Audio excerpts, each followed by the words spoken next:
dipersembahkan oleh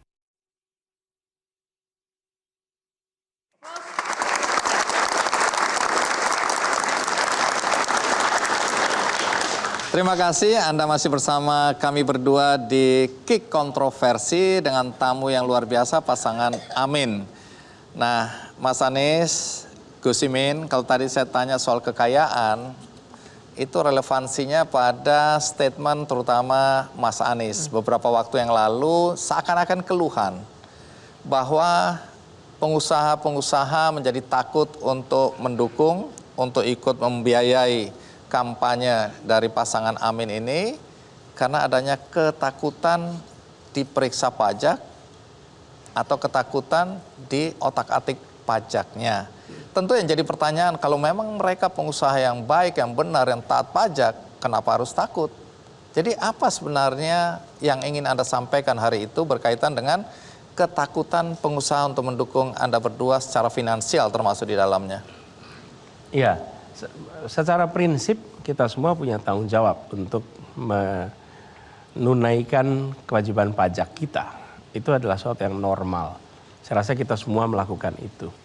Di sisi lain, di dalam kita berbicara tentang pelaporan, lalu kemudian ada tindakan-tindakan melakukan audit, review. Kalau diniati untuk mencari kesalahan, ada saja salahnya, Bang. Kita pakai baju sudah rapi aja nih, Bang Andi Noyani. Kalau ada perancang desain yang diminta untuk mengaudit bajunya Bang Andi, maka akan ketemu masalah-masalah di situ. Dasinya kurang panjang, ikatannya kurang tepat, lekukan kakinya, tangannya kurang, akan ada saja. Nah, jadi bukan soal taat atau tidak, muncul keribetan yang tidak perlu. Muncul kerumitan-kerumitan yang tidak perlu. Kalau memang di situ ada kesalahan ya ditunaikan, tapi melewati ketidakperluan ini yang membuat orang enggan. Dan saya rasa kita semua juga begitu. Ketika kita melakukan pelanggaran lalu lintas lalu diperiksa surat-suratnya, itu hal yang biasa. Tapi kalau kita lagi jalan biasa-biasa saja dan tahu-tahu diberhentiin, diperiksa lagi, terus diberhentiin lagi, diperiksa lagi, diberhentiin, periksa lagi. Walaupun tidak ada masalah, menimbulkan ketidaknyamanan. Bayangkan itu untuk dunia usaha, maka sangat tidak nyaman. Nah, itu dialami dan seperti saya katakan tadi, itu bukan apa-apa dibandingkan dengan kerepotan yang dihadapi oleh rakyat kebanyakan. Tapi saya ceritakan ini untuk pesan, janganlah kita melakukan tindakan-tindakan diskriminatif. Semua memiliki kesamaan di mata hukum, di mata pemerintah. Bila memang secara sistematik random itu diharuskan melakukan audit, tidak apa-apa.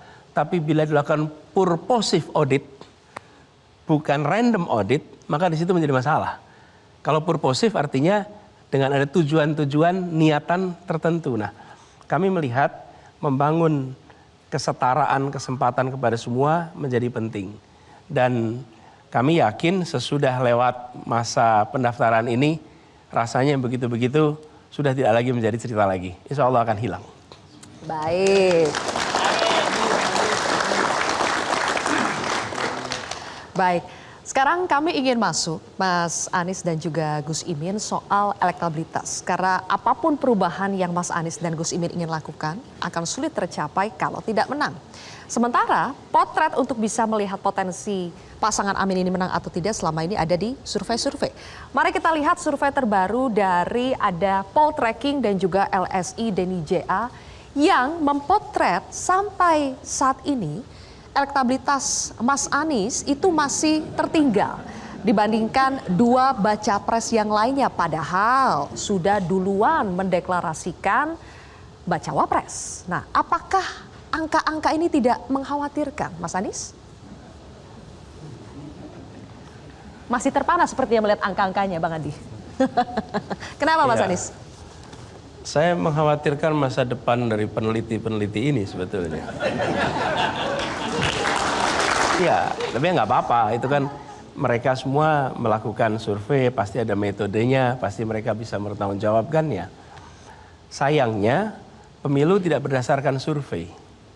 Pemilu itu nanti sensus pada saat 14 Februari 2024 Pada saat itulah kita akan melihat pandangan masyarakat yang sesungguhnya.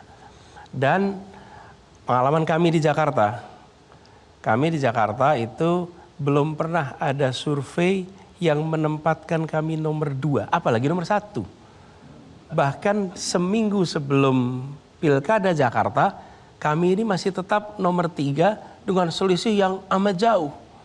Lalu ketika terjadi Pilkada, suasananya berubah sekali. Angkanya lain sekali dan kita tahu yang menang yang mana. Jadi yang saya ingin sampaikan kepada semua, baik pada relawan, angka yang muncul di survei ini jadikan ini sebagai pemicu bagi kita untuk kerja lebih keras, untuk menjangkau lebih banyak. Dan kami terima kasih sekali tidak perlu bayar mahal-mahal bisa mendapatkan informasi-informasi ini semua. Karena sekali survei itu berapa ratus juta yang harus dikeluarkan. Jadi kadang-kadang saya berpikir kalau ada yang bisa melakukan survei tiap 2 mingguan, itu kan angkanya mahal juga ya. Artinya pasti harus ada yang membiayai untuk itu. Nah kami bagian menerima manfaatnya saja. Jadi kami terima kasih sekali ada yang nyumbang dalam bentuk hasil-hasil yang kemudian jadi feedback. Kalau memang di situ disebut 19%, maka kita bisa cek di mana lokasinya, di mana yang kita harus jangkau. Jadi mudah-mudahan itu malah menjadi manfaat bagi kita.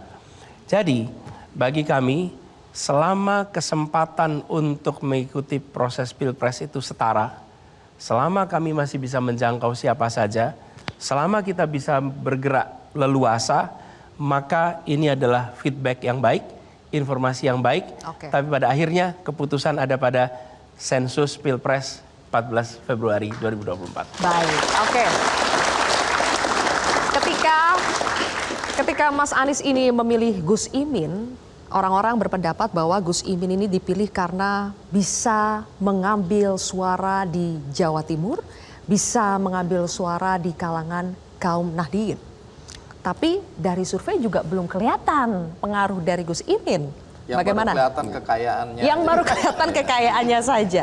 Jadi apa jawaban Gus Imin soal itu? Kita akan jeda lagi, Bang Andi, temukan jawabannya sesaat lagi, tetap di Kick Kontroversi.